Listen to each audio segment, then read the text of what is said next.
Joshua 8. Now Yahweh said to Joshua, Do not fear or be dismayed. Take all the people of war with you and arise, go up to Ai. See, I have given into your hand the king of Ai, his people, his city, and his land. So you shall do to Ai and its king just as you did to Jericho and its king. You shall take only its spoil and its cattle as plunder for yourselves. Set an ambush for the city behind it. So Joshua rose with all the people of war to go up to Ai, and Joshua chose 30,000 men, valiant warriors, and sent them out at night. And he commanded them, saying, See, you are going to ambush the city from behind it. Do not go very far from the city, but all of you be ready. Then I and all the people who are with me will come near the city, and it will be that when they come out to meet us as at the first, we will flee before them. And they will come out after us until we have drawn them away from the city, for they will say, They are fleeing before us as at the first. So we will flee before them. And you shall arise from your ambush and take possession of the city, for Yahweh your God will give it into your hand. Then it will be that when you have seized the city, that you shall set the city on fire. You shall do it according to the word of Yahweh. See, I have commanded you. So Joshua sent them away, and they went to the place of ambush and remained between Bethel and Ai, on the west side of Ai. But Joshua spent that night among the people. Now Joshua rose early in the morning and mustered the people, and he went up with the elders of Israel before the people to Ai. Then all the people of war who were with him went up and drew near and arrived in front of the city, and camped on the north side of Ai. Now there was a valley between him and Ai. And he took about 5,000 men and set them in ambush between Bethel and Ai on the west side of the city. So they set the people, all the army that was on the north side of the city, and its rear guard on the west side of the city, and Joshua went that night into the midst of the valley. Now it happened that when the king of Ai saw it, the men of the city hurried and rose up early, and went out to meet Israel in battle, he and all his people at the appointed place before the desert plain. But he did not know that there was an ambush against him behind the city. And Joshua and all Israel pretended to be beaten before them, and fled by the way of the wilderness. And all the people who were in the city were called together to pursue them, and they pursued Joshua and were drawn away from the city.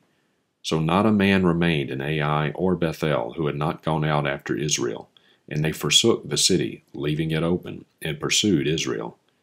Then Yahweh said to Joshua, Stretch out the javelin that is in your hand toward Ai, for I will give it into your hand. So Joshua stretched out the javelin that was in his hand toward the city. Then the men in ambush rose quickly from their place, and when he had stretched out his hand, they ran and entered the city and captured it, and they quickly set the city on fire. Then the men of Ai turned back and looked, and behold, the smoke of the city ascended to the sky, and they had no place to flee this way or that, for the people who had been fleeing to the wilderness turned against the pursuers. But Joshua and all Israel saw that the men in ambush had captured the city, and that the smoke of the city ascended. So they turned back and struck down the men of Ai. And the others came out from the city to meet them, so that they were trapped in the midst of Israel, some on this side and some on that side. And they struck them down until there was no one remaining for him who survived or escaped. But they seized the king of Ai alive and brought him to Joshua. Now it happened that when Israel had finished killing all the inhabitants of Ai in the field, in the wilderness where they pursued them, and all of them fell by the edge of the sword until they were completely destroyed, then all Israel turned back to Ai and struck it with the edge of the sword. So all who fell that day, both men and women, were 12,000, all the people of Ai. For Joshua did not withdraw his hand with which he stretched out the javelin, until he had devoted to destruction all the inhabitants of Ai. Israel took only the cattle and the spoil of that city as plunder for themselves, according to the word of Yahweh which he had commanded Joshua. So Joshua burned Ai and made it a heap forever, a desolation until this day. And he hanged the king of Ai on a tree until evening. And at sunset Joshua gave a command, and they took his body down from the tree and threw it at the entrance of the city gate, and raised over it a great heap of stones that stands to this day. Then Joshua built an altar to Yahweh, the God of Israel, on Mount Ebal. just as Moses the servant of Yahweh had commanded the sons of Israel, as it is written in the book of the law of Moses, an altar of uncut stones on which no man had wielded an iron tool, and they offered burnt offerings on it to Yahweh, and sacrificed peace offerings. And he wrote there on the stones a copy of the law of Moses, which he had written, in the presence of the sons of Israel. And all Israel with their elders and officers and their judges were standing on both sides of the ark before the Levitical priest, who carried the ark of the covenant of Yahweh, the sojourner as well as the native. Half of them stood in front of Mount Gerizim, and half of them in front of Mount Ebal, just as Moses the servant of Yahweh had given a command at first to bless the people of Israel. Then afterward he read all the words of the law, the blessing and the curse, according to all that is written in the book of the law. There was not a word of all that Moses had commanded which Joshua did not read before all the assembly of Israel, with the women and the little ones and the sojourners who were going among them. Psalm 139. For the choir director of David, a psalm. O Yahweh, you have searched me and known me. You know when I sit down and when I rise up. You understand my thought from afar. You scrutinize my path and my lying down, and are intimately acquainted with all my ways. Even before there is a word on my tongue, behold, O Yahweh, you know it all. You have enclosed me behind and before. You have put your hand upon me. Such knowledge is too wonderful for me. It is too high, I cannot attain to it. Where can I go from your spirit? Or where can I flee from your presence? If I ascend to heaven, you are there. If I make my bed in Sheol, behold, you are there. If I lift up the wings of the dawn, if I dwell in the remotest part of the sea, even there your hand will lead me, and your right hand will lay hold of me. If I say, surely the darkness will bruise me, and the light around me will be night, even the darkness is not too dark for you, and the night is as bright as the day. Darkness and light are alike to you. For you formed my inward parts. You wove me in my mother's womb. I will give thanks to you, for I am fearfully and wonderfully made. Wonderful are your works, and my soul knows it very well. My frame is not hidden from you. When I was made in secret and intricately woven in the depths of the earth, your eyes have seen my unshaped substance, and in your book all of them were written, the days that were formed for me, when as yet there was not one of them. How precious are your thoughts to me, O God! How vast is the sum of them! If I should count them, they would outnumber the sand. When I awake, I am still with you. Oh, that you would slay the wicked, O God! O men of bloodshed, depart from me. For they speak against you wickedly, and your enemies take your name in vain. Do I not hate those who hate you, O Yahweh? And do I not revile those who rise up against you? I hate them with the utmost hatred. They have become my enemies. Search me, O God, and know my heart. Try me, and know my anxious thoughts, and see if there be any hurtful way in me, and lead me in the everlasting way. Jeremiah 2. Now the word of Yahweh came to me, saying, Go and call out in the ears of Jerusalem, saying, Thus says Yahweh, I remember concerning you the loving kindness of your youth, the love of your betrothals, your walking after me in the wilderness, through a land not sown. Israel was holy to Yahweh, the first of his produce. All who ate of it became guilty. Evil came upon them, declares Yahweh. Hear the word of Yahweh, O house of Jacob and all the families of the house of Israel. Thus says Yahweh, What injustice did your fathers find in me, that they went far from me, and walked after vanity and became vain? They did not say, Where is Yahweh, who brought us up out of the land of Egypt, who led us through the wilderness, through a land of deserts and of pits, through a land of drought and of the shadow of death, through a land that no one crossed and where no man inhabited? I brought you into the fruitful land, to eat its fruit and its good things, but you came and defiled my land, and my inheritance you made an abomination. The priests did not say, Where is Yahweh? And those who handle the law did not know me. The shepherds also transgressed against me, and the prophets prophesied by Baal, and walked after things that did not profit. Therefore I will yet contend with you, declares Yahweh, and with your sons' sons I will contend. For cross to the coastlands of Kittim and see, and send to Kedar and perceive closely, and see if there has been such a thing as this. Has a nation changed gods, though they were not gods? But my people have changed their glory for that which does not profit. Be appalled, O heavens, at this, and be horribly afraid, be very devastated, declares Yahweh. For my people have done two evils. They have forsaken me, the fountain of living waters, to hew for themselves cisterns, broken cisterns that can hold no water. Is Israel a slave, or is he a home-born slave? Why has he become plunder? The young lions have roared at him, they have given forth their voice, and they have made his land a desolation. His cities have been turned into ruin without inhabitant. Also the men of Memphis and Tahpanhes have shaved the top of your head. Have you not done this to yourself, by forsaking Yahweh your God when he led you in the way? But now what are you doing on the road to Egypt, to drink the waters of the Nile? Or what are you doing on the road to Assyria, to drink the waters of the river? Your own evil will chastise you, and your acts of faithlessness will reprove you. Know therefore and see that it is evil and bitter for you to forsake Yahweh your God, and the dread of me is not in you, declares Lord Yahweh of hosts. For long ago I broke your yoke and tore off your bonds, but you said, I will not serve. For on every high hill and under every green tree you have lain down as a harlot. Yet I planted you a choice vine, a completely true seed. How then have you turned yourself before me into the degenerate shoots of a foreign vine?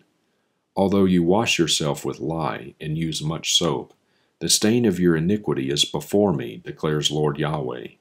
How can you say, I am not defiled, I have not walked after the Baals? Look at your way in the valley, know what you have done. You are a swift young camel entangling her ways, a wild donkey accustomed to the wilderness, that sniffs the wind in her passion. In the time of her heat, who can turn her away? All who seek her will not become weary. In her month they will find her. Keep your feet from being barefoot, and your throat from thirst. But you said, It is hopeless. No, for I have loved strangers, and after them I will walk. As the thief is shamed when he is found, so the house of Israel is shamed. They, their kings, their princes, and their priests and their prophets, who say to a tree, You are my father, and to a stone, You gave me birth. For they have turned their back to me, and not their face. But in the time when their evil comes, they will say, Arise and save us. But where are your gods which you made for yourself? Let them arise, if they can save you in the time when your evil comes. For according to the number of your cities are your gods, O Judah. Why do you contend with me? You have all transgressed against me, declares Yahweh. In vain I have struck your sons. They received no discipline. Your sword has devoured your prophets like a destroying lion. O generation, behold the word of Yahweh. Have I been a wilderness to Israel, or a land of thick darkness? Why do my people say, We are free to roam, we will no longer come to you? Can a virgin forget her ornaments, or a bride her attire? Yet my people have forgotten me, days without number. How well you prepare your way to seek love. Therefore even the wicked women you have taught your ways. Also on your skirts is found the life-blood of the innocent needy. You did not find them breaking in. But in spite of all of these things, yet you said, I am innocent. Surely his anger is turned away from me. Behold, I will enter into judgment with you, because you say, I have not sinned. Why do you despise him so much in changing your way? Also, you will be put to shame by Egypt, as you were put to shame by Assyria. From this place also you will go out, with your hands on your head. For Yahweh has rejected those in whom you trust, and you will not succeed with them. Matthew 16. And the Pharisees and Sadducees came, and testing him, they asked him to show them a sign from heaven.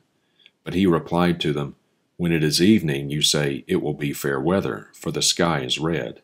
And in the morning, There will be a storm today, for the sky is red and threatening.